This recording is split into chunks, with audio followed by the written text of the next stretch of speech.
The Laughing Clown is an automatic puppeteer machine, like the kind you see at circus shows. You insert 25 cents and music tracks of him talking start playing. The only thing he does is tell jokes, really. Verbally, I mean. The clown isn't scary, it's just a bit unsettling. He has a normal white face, painted with face paint. He also has a stereotypical red foam nose. However, he doesn't smile. Not once you put in coins. Only when he is idle he seems to be impossibly depressed. He has unnaturally yellow, stringy and thin hair. He doesn't have an eye colour either. Just a small dot the size of a pencil tip for a pupil, coloured the darkest possible black, surrounded in a silky, vivid white. Now, a little more about me. I'm an avid animatronic collector. I prefer antique ones than new ones per se. They interest me, as they more than likely have seen more, and have a story behind them. I found this one on my local Cell magazine. For those who don't know what Cell magazine is, it's a magazine where you can dial up and place colour ads on a page. I've only seen one animatronic machine in this magazine in my lifetime. So, naturally, I dialed up the seller and said I would pay $345 for it. I'm not poor. As I'm a very wealthy man, this price didn't bother me. He told me to pick it up at his home address in 2 days at 4 p.m. I won't tell you his address due to privacy issues. He wasn't very wealthy. From what I could see, it appeared that he lived in the ghetto from time to time, as his face was scarred with battle marks. Only a brave man could have lived through. He welcomed me into his tiny, humble home and offered me coffee. I accepted because I was getting tired and lacking energy already at 4:13. He'd made lunch and I was certainly amused at his attempt to befriend me. I'd become his friend over coffee, surprising as it sounds. I'd almost forgotten why I was even here in the first place. Surprised at this, I confidently asked him if I could see the machine. As soon as the words had left my mouth, he stared at me, into my eyes with disbelief. Maybe he was distracting me from the machine, hoping for me to forget, but I was too eager to forget the thing I'd came for. I had barely added to my collection in the past few years, as I had become bored of my hobby. I kept on asking him politely, as the man was clearly getting old. He then struggled to exit his chair, then walked ever so slowly towards a chain door. I didn't understand the chains just yet, as it was none of my business. The man looked like he was in his late 50s. I didn't want to upset him by asking his age. We finally came to the door by walking down a narrow hallway decorated with what appeared to be his deceased wife, as I hadn't seen any sign of feminine belongings. I had assumed she'd died of old age. I had also seen photos of who I assumed to be his grandson, who appeared to be around 13 years old. He was struggling to reach the locking mechanism on the top left corner of the door. After he'd removed the thick chains from the door, he gestured for me to unlock the door with a rusted key dangling from a keyring. I opened the door with a slight cringe of fear of what exactly was behind this chained door.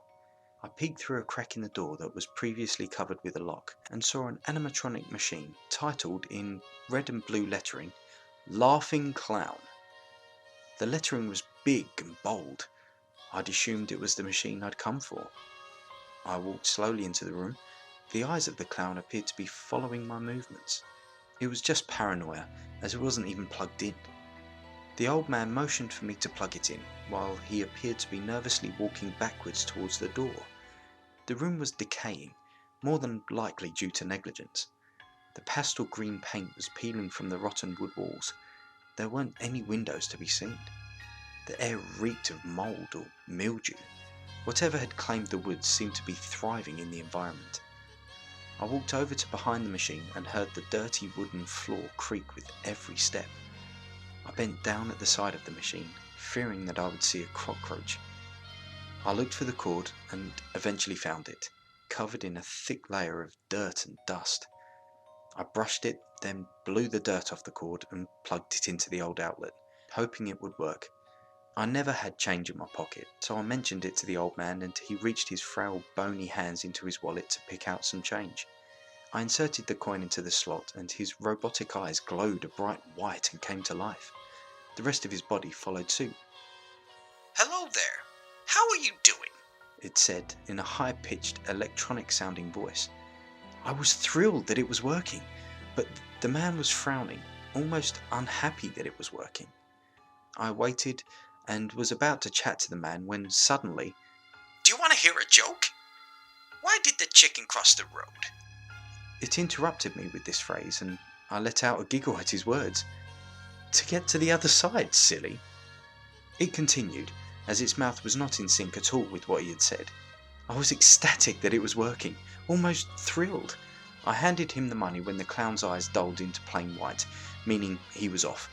I didn't want to ask for another coin, so I paid him 345, with an extra 25 for his hospitality. He smiled and waved goodbye as I lifted him onto my pickup truck. He seemed heavier than he looked. I had no trouble lifting it, of course, as I'm a fairly fit man.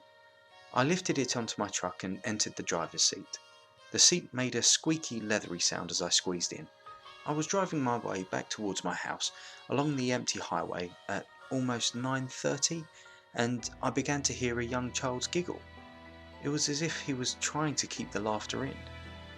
I was freaked out, but I dismissed it because it sounded like it was coming from the back of my truck, and only the machine was there. I was at home at around midnight and was unloading the machine from the back of my truck when I noticed something odd. The clown was in a different position than when I left it. Before, it was smiling and its hands were up by his head as if he was celebrating, but now he was frowning almost depressingly and his hands were down by his hips, just hanging there.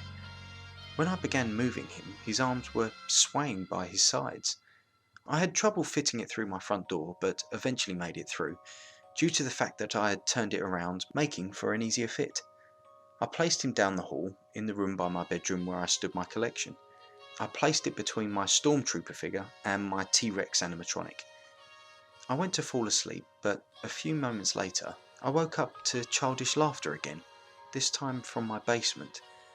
I put on my glasses and made my way out of my room. I walked down the dark hallway, still hearing the laughter. I had no kids, so it terrified me that there was laughter coming from my basement. I made my way to the light switch that illuminated the stairway. I felt a sense of dread as the lights illuminated the stairwell. I walked down, expecting the clown to pop up at me and smile with millions of sharp teeth bearing blood, eating my soul. That didn't happen, however. When I entered the room, I heard even more whispering giggles. It scared me. In fact, to this day, I'm still afraid of clowns. I looked at the source of the giggling, and I found him. The machine wasn't in the collection room, but laying on its side, plugged in. Debris surrounded the machine. However, the clown was not inside. There was a big hole in the glass, big enough for whatever monster that inhabited that machine to escape.